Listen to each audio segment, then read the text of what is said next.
एक दिल को रुला देने वाली छोटी सी कहानी ज़रूर पढ़ना। लड़की अपने बॉयफ्रेंड से पूछती है, अच्छा किसी दूसरे लड़के से मेरी शादी हो जाए तो तुम क्या करोगे? लड़का, तुम्हें भूल जाऊंगा। लड़के ने बहुत छोटा सा जवाब दिया। ये सुनकर लड़की गुस्से में दूसरी तरफ घूमकर बैठ गई।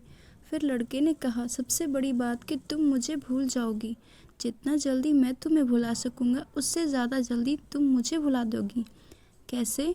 लड़की ने पूछा। लड़के ने बोलना शुरू किया, सोचो शादी का पहला दिन, तुम एक तरह के घर में ही, शरीर पर जेवर, चेहरे पर मेकअप, चारों तरफ कैमरे का फ्लैश और लोगों की भीड़ भाड़, जहाँ तुम मुझे चाहकर भी याद नहीं कर सकती। और मैं तुम्हारी शादी की खबर सुनकर दोस्तों के साथ कुछ उटपटांग पीकर किसी कोने में पड़ा रहूँगा। फिर जब मुझे होश आएगा तब मैं तुम्हें धोखेबाज, बेवफा बोलकर गाली दूंगा। फिर जब तुम्हारी याद आएगी तो दोस्तों के कंधे पर सर रखकर रो लूँगा। शादी के बाद तुम्हारा बिजी टाइम शुरू। फिर तुम अपने पति और अपने 1000 तरह के रस्मों को निभाने में बिजी रहोगी। फिर कभी कभी तुम्हें मेरी याद आएगी जब तुम अपने पति का हाथ पकड़ोगी, उसके साथ बाइक पर बैठोगी और मैं आवारा की तरह इधर उधर घूमता रहूँगा, जैसे ज़िंदगी का कोई मकसद ही नहीं। और अपने दोस्तों को समझाऊँगा कि कभी प्यार मत करना, कुछ नहीं मिलता, ज़िंदगी ख़त्म हो जाती है। प्यार के चक्कर में कुछ वक्त बाद तुम अपने पति के साथ हनीमून पे जाओगी, नया घर होगा, शॉपिंग होगी, नई जिम्मेदारियां होंगी, तुम बहुत खुश हो। अचानक तुम्हें मेरी याद आएगी और तुम सोचोगी पता नहीं किस हाल में होगा, और वो मेरी खुशी की दुआ मांगते हुए वापस अपने परिवार में बिजी हो जाओगी। मैं अब तक मम्मी, पापा, भाई या फिर दोस्तों से डांट सुन सुनकर लगभग सुधर गया हूँ।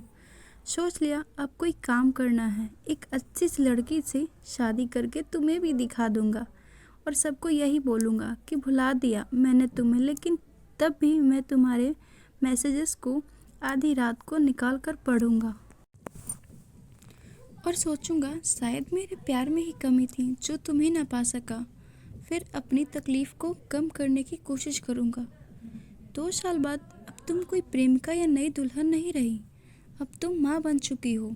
पुराने आशिक का याद और पति के प्यार को छोड़कर तुम अपने बच्चे के लिए सोचोगी। अब तुम अपने बच्चे के साथ बिजी रहोगी। मतलब अब तक मैं तुम्हारी ज़िंदगी से परमानेंटली डिलीट हो चुका हूँ। इधर मुझे भी एक अच्छा काम मिल गया, शादी की बात चल रही है और लड़की भी पसंद हो गई है। अब मेरी बिजी टाइम शुरू हो गया। अब मैं तुम्हें सचमुच भूल गया हूँ। अगर किसी जोड़ी को देखता हूँ तो तुम्हारी याद आती है, लेकिन अब तकलीफ़ नहीं होती। यहाँ तक सुनने के बाद लड़के ने देखा कि लड़की की आंख में आंसू छलक रहे थे। लड़की भरी आंखों से लड़कों की तरफ देखती है। दोनों बिल्कुल चुप हैं पर आंखें बरस रही है। थोड़ी देर बाद लड़की, तो क्या सब कुछ यही ख़त्म हो जाएगा? लड़का, नहीं, किसी बात पे जब तुम रूठ जाओगी, अपने पति से किसी बात पर, लेकिन तुम्हारे पति आराम से सो रहे होंगे, पर उस रात तुम्हारी आंखों में नींद नहीं होगी। और इधर मैं भी अपने पत्नी से किसी बात पर खफा होकर तुम्हारी तरह जागूंगा। पूरी दुनिया सो रही होगी, सिर्फ हम दोनों के अलावा। फिर हम अपने अतीत को याद करके खूब रोएंगे, एक दूसरे को बहुत महसूस करेंगे, लेकिन इस बात का खुदा के अलावा और किसी को पता नहीं चलेगा। बस इतना कहकर वह दोनों रोते हुए एक दूसरे के गले लग लेते हैं। Hi guys, I am Bharti. आपको मेरी वीडियो कैसी लगी हमें ज़रूर बताएं, कमेंट करें एंड शेयर करें एंड मेरे चैनल को सब्सक्राइब करें ताकि हम जो भी वीडियो अपलोड करें आप तक पहुंच सके। So thanks for watching my video.